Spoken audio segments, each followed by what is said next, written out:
That all councillors are back and necessary administrative personnel. I will confirm for the record that we had a motion to revert to open session at 1:03 p.m., which was carried.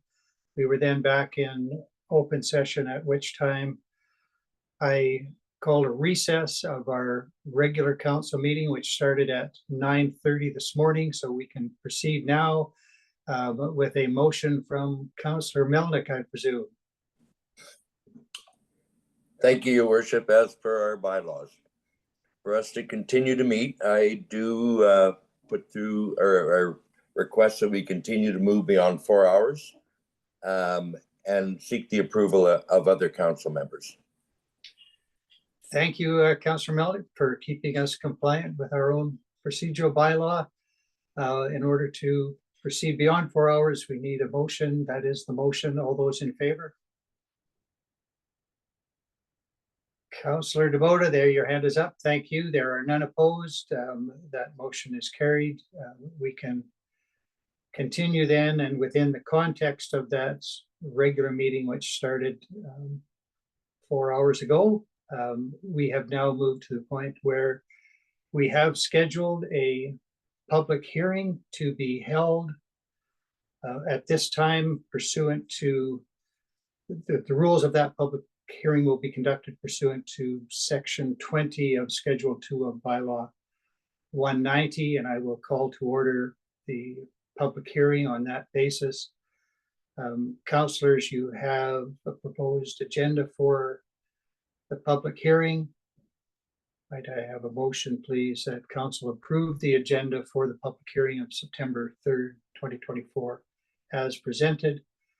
I see two hands up. I will say Councillor Keller-Harempy, your hand was up quickly. All those in favor?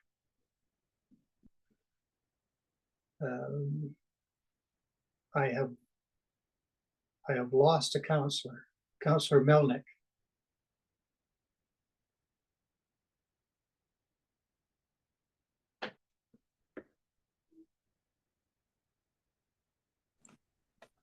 Technical issues on my behalf, but I vote in favor. Thank you for that. We have then an approved agenda for this public hearing. Just for the record, it will proceed in the order as indicated. That is a presentation by administration to be followed by any public presentations from members of the public, although I do understand, and this could be confirmed with administration, that we have received no written submissions and no one has registered to speak at this public hearing. I will nevertheless allow presentations by administration, and then we will deal with public presentation as it is, after which there's an opportunity for questioning by council, both of public presentations and then of the administrative presentation, after which the public hearing will be closed, following which we would entertain a motion, debate, and then presumably a vote on any motions coming forward. So I will begin then with the presentation by administration and turn to CAO Given for that. Thanks, Your Worship. Only very brief. Director Sanders and our Energy Environment Manager, Mona, will be taking the presentation from here. They can introduce the subject matter of the bylaw, and then you can carry on with the rest of the public hearing and submissions from the public. Director Sanders, over to you. Thank you, CAO Given. A quick message to the technology people behind the scenes. If you could make Mona El-Dabi a presenter or part of the panelist. Mona is our manager of energy and environment, and she will be presenting the bylaw, which is the mechanism needed to set up the funds for the clean energy improvement program for this is a tax bylaw. So I believe Mona is on her way in. We'll give her a moment to arrive or the technology to catch up. Go ahead, Mona, please. Hi, okay, thank you for that, Beth. So I'm here today to provide an overview of the Clean Energy Improvement Program tax bylaw. So back in July of this year, committee recommended council give first reading of the Clean Energy Program tax bylaw and establish today at 1:30 p.m. as the date and time for the first public hearing of this proposed program. A little summary about the program. So the attached SEEP tax bylaw presented in front of you is a bylaw for the municipality to authorize and establish the Clean Energy Improvement Program for eligible residential properties. The program is an innovative financing mechanism allowing property owners of residential buildings to undertake energy efficiency and renewable energy upgrades. The program supports repayment through property taxes. That's the unique aspect about this program.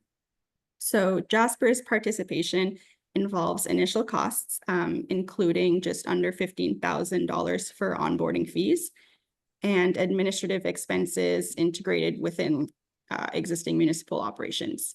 So Alberta Municipalities is the central program administrator, which takes on many significant responsibilities and works with municipalities to provide this program to the residents. So the bylaw authorizes a municipality to make the borrowing for the purpose of financing the improvements to eligible properties and authorizes council to impose a clean energy improvement tax to raise revenue to pay the amount required to recover costs of the improvement. So some key components in the bylaw are the definitions, the program administration, limitations of the bylaw, the application, and the agreement between municipalities and eligible clean energy improvement applicants. The relevant legislation is Section 390 of the Municipal Government Act. And when speaking with Alberta municipalities, they suggested that Jasper support a residential program which would require an approximate annual borrowing of $200,000 per year. And that there are a number of methods available to provide funding required to capitalize the program, including borrowing or using municipal reserves, neither of which would impact Jasper's debt limits. So on to the bylaw itself. So the Minister of Environments and Parks has designated Alberta municipalities as the program administrator, and they developed a property assessed clean energy style program to support municipalities. In the definitions, there are many different terms such as agreement or clean energy improvement agreement, which would be between the municipality and the owner of an eligible property. Owner is also defined, eligible property is defined as well. And then moving on to program administration, the municipality would enter into an agreement with the program administrator, who would act as the program administrator for the program for the municipality. There are some limitations to this program, such as the municipality would not enter into a clean improvement agreement when there appears to be limited equity in the property. If an owner does not intend to permanently affix an improvement to the property, or if the program administrator has not approved the owner's application for the improvement. And in the application process, the municipality may enter into an agreement with an owner on a discretionary basis, but subject at all times to their requirements, conditions, and limitations set out in the regulation. And also there are minimum and maximum to the amounts financed. So the municipality shall not enter into a clean energy improvement agreement when the value of the capital cost of undertaking the improvement is less than $3,000 or greater than $50,000.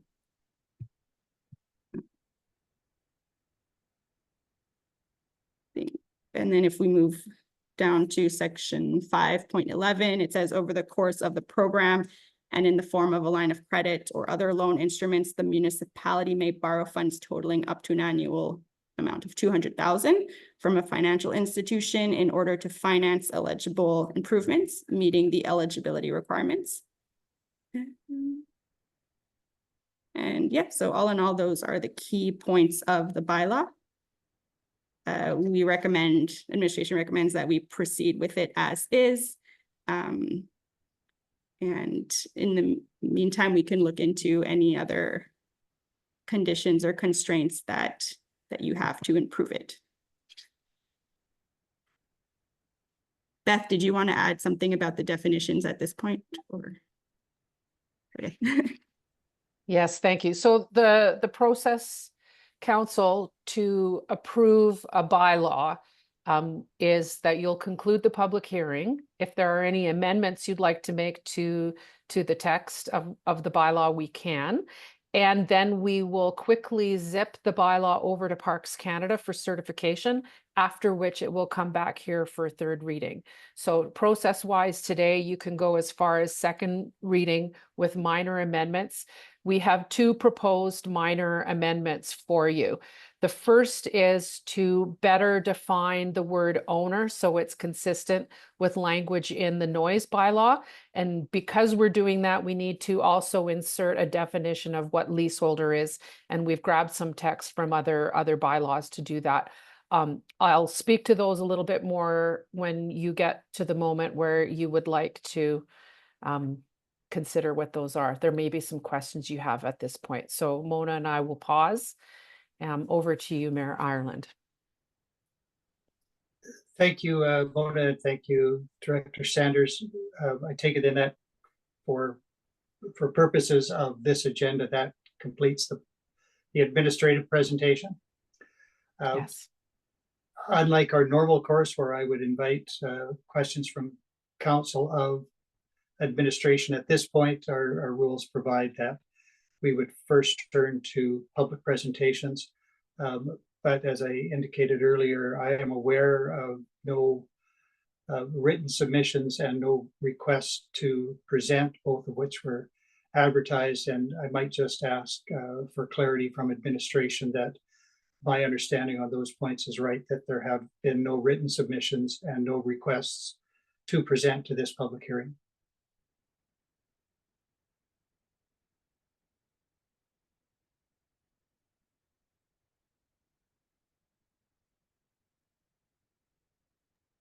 Your Worship, my apologies, just checking with the other members of the admin team, and I can confirm that neither I nor any other member of the admin team has received any correspondence from anyone wishing to make a presentation or that wish to make a written submission. Thank you for that. At this point, then, it would be open for members of council to direct questions first to public presenters, of which there are none, and then to members of administration. So if there are questions of administration with respect to the presentation, I will entertain those now. Councillor Wilson. Thank you. Definitely a big advocate of this bylaw, and I do support it. But my question is, taking into consideration the disaster we've just occurred, could the monies that were going to be used to fund this program be optimized in better ways with our current state of the municipality? Is it possible to approve this bylaw and then just put a pin in it and not lend money immediately? Yeah, those are just my only two concerns. Thank you, Councillor Wilson. Go ahead, CAO Given. Your Worship, one thing that I would point out is that the money for this, any money that council chooses to allocate through borrowing to this program couldn't be allocated any other way. So the monies here under the legislation specifically do not count against the municipality's debt capacity. So there's essentially, the government has carved out a way of funding this program and this program exclusively. So it's not as though we're taking money from one spot that could be reallocated to something else. If council chose not to use these funds that are proposed in the borrowing bylaw towards these types of improvements, then those funds, couldn't be reallocated to anything else. Or at least if they were, they would then start to count against the municipality's debt capacity. Thank you for that. Councillor Waxer. I too am a great supporter of this bylaw, but my question is similar to Councillor Wilson's, but more around capacity on the admin team to undertake this work. Under the financial part of the request for decision, it says administrative costs, which could be supported within existing resources. So I'm just wondering, given the disaster we've been enduring, if that would impact administration's ability to move forward on this.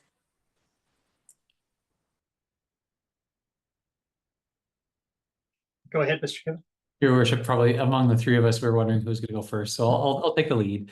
Alberta municipalities acts as the program administrator. So the vast majority of the administrative lifting is through Alberta municipalities. And that's why there's a cost to the program that's paid to them as program administrator.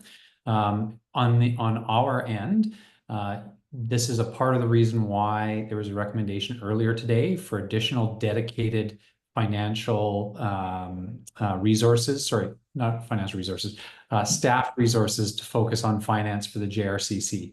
So there is a whole new body of work that it would be additional workload. Council already approved adding a new person to do more finance work, focus on recovery.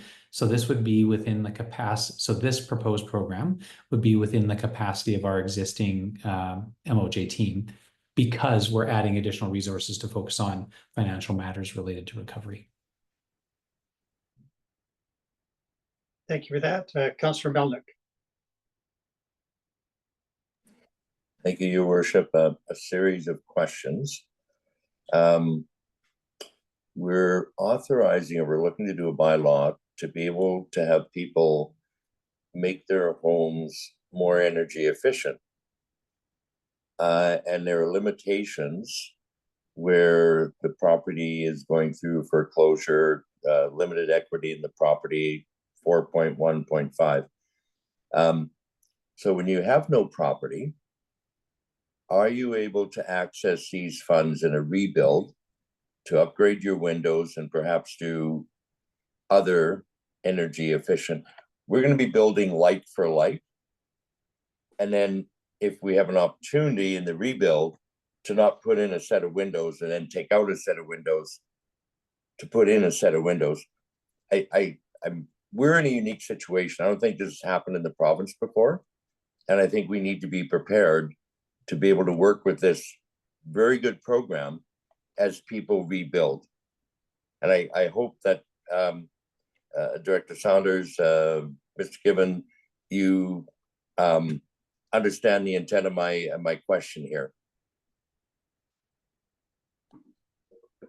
Go ahead, Director Sanders.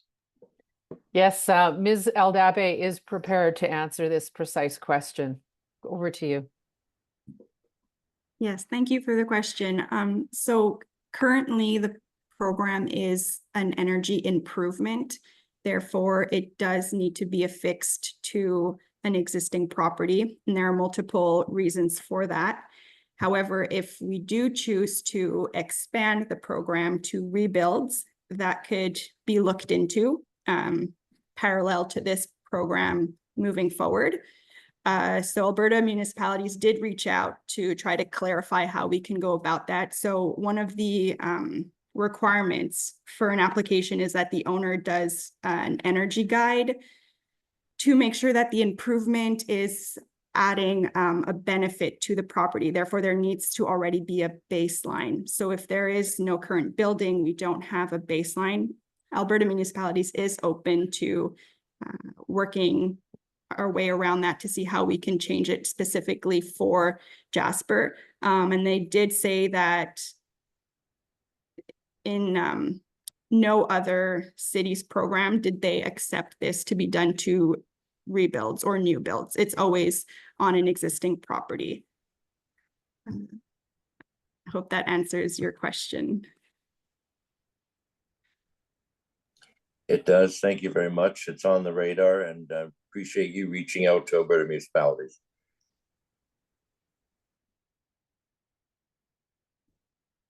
Other questions from members of council to administration? I wonder if I might ask you, Your Director. worship, I see Councillor DeMoss had his hand, using his electronic hand. Oh, I so guess it is. I've been trying. I apologize. I just I appreciate where Councillor Wilson was coming from, and I like the response from CEO given. I guess the other question I have, and maybe to expand on what Councillor Melnick was asking, like, doesn't that really give us an opportunity for those that are in the rebuild or want to rebuild, the kind of an option to go this way while they're under the construction process? Go ahead, Director Sanders.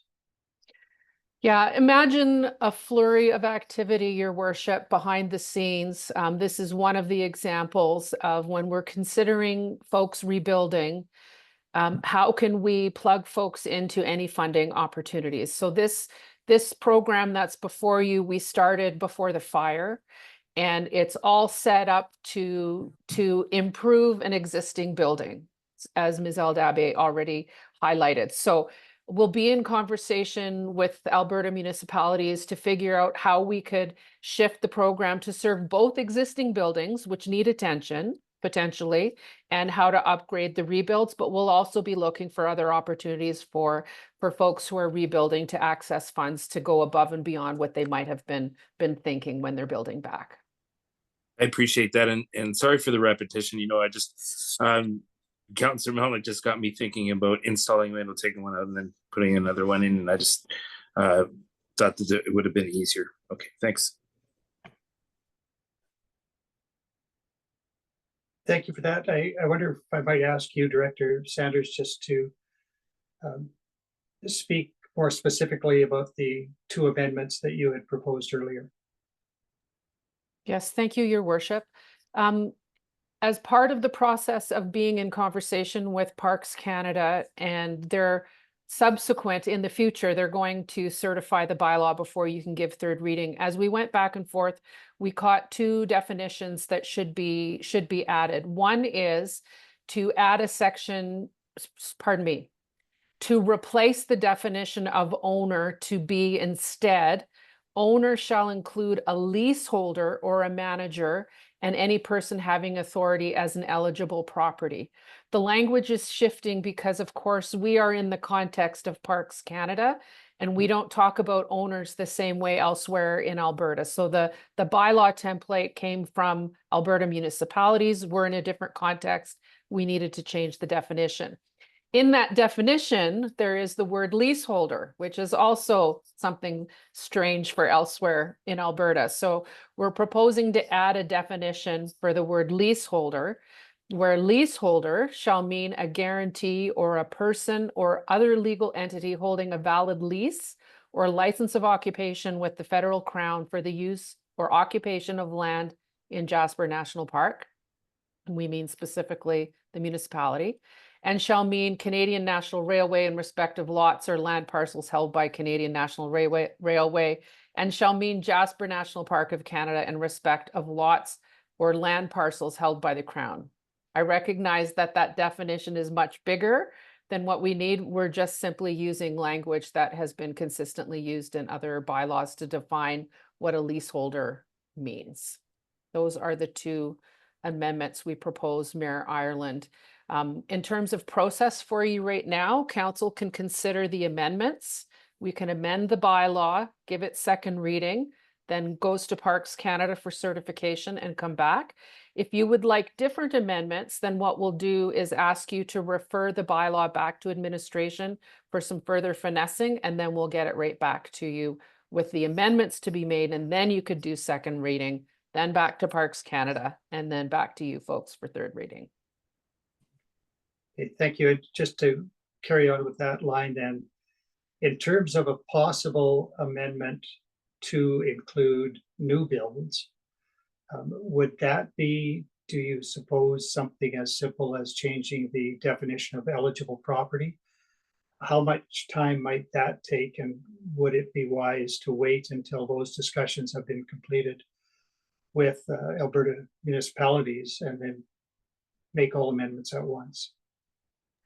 Your worship, we don't need to amend the text of the bylaw to put that further information in place about rebuilding. We can use, pardon me, I'm going to let Ms. Aldabe explain it because she can do it better than I can. Go ahead. Actually, to include a rebuild, we would have to change the limitations in the bylaw, right? And when speaking with Alberta municipalities, the constraint is not in the act or the regulation. It's more with the structure of their program that requires an energy guide audit.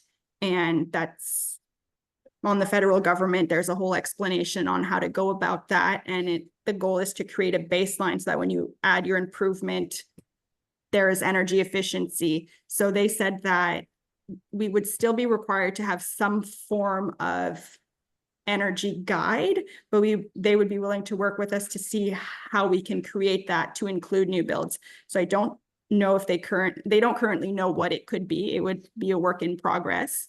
It might take a bit of time to establish. So in the meantime, if we want to go forward with the residential program as is for improvements to existing buildings, and then communicate with Alberta municipalities to see how we can integrate the program for new builds. That would probably be the quickest way to get the program out to some people and then work on getting everyone else as a participant. Thank you for that. I see your hand up, Mr. Given, and then I will go to you, Councillor Wilson. Yeah, Your Worship, I was just to support what Mona was saying.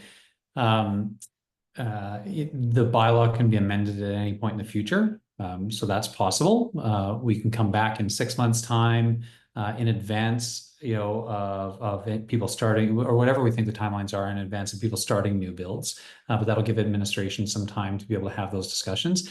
And there may be other methods of financing or granting that might be available for that sort of delta between what you get from insurance to rebuild and what you might like to do.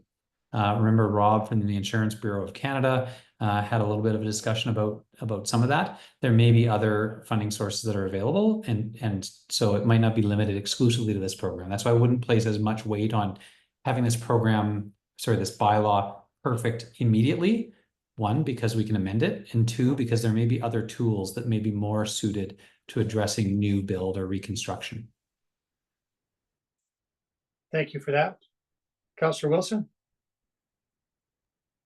Yeah, I was just going to add to that as well. I've had the opportunity in the past to get an EnerGuide rating on a proposed building. It does take a lot of information of what is proposed to be built, and then you'll get a rating, and then you can get you can say, okay, what happens if we add this exterior insulation or whatever? But then it would suggest your rating on how much it would improve. But I think that doesn't fall within this as easily as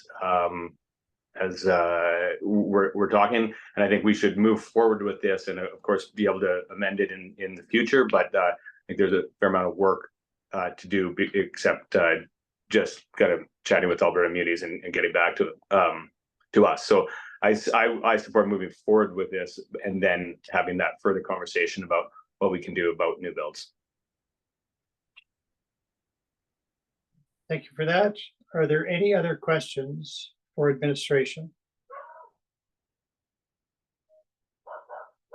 I will give one more moment, because in the absence of questions, I will declare that the public hearing is closed and no new information can then be introduced. I would then ask for a motion. So last call for questions to administration.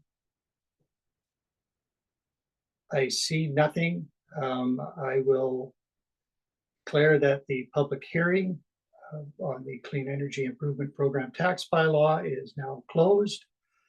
I would look for a motion first from a councillor to perhaps amend the bylaw prior to second reading to alter the definition of eligible property as recited by Director Sanders, and to add the definition of leaseholder as similarly recited by Director Sanders. Councillor Wilson? I will make that motion. Thank you for that. I will trust that administration captured all of that. Is there any debate on that motion? That is to amend one definition of eligible resident, or pardon me, eligible property, and to add the definition of leaseholder. I see nothing. I will call the question. All those in favor? There are none opposed. Thank you.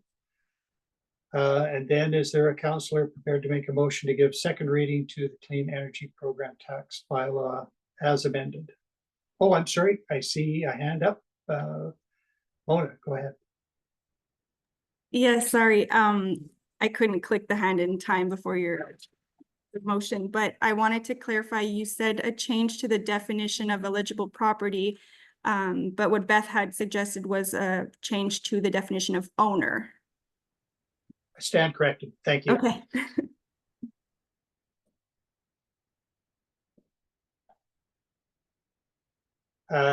So again, a motion to give second reading to, I can remember the bylaw number.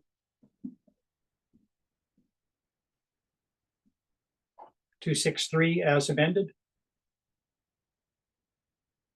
Councillor Melnick, thank you.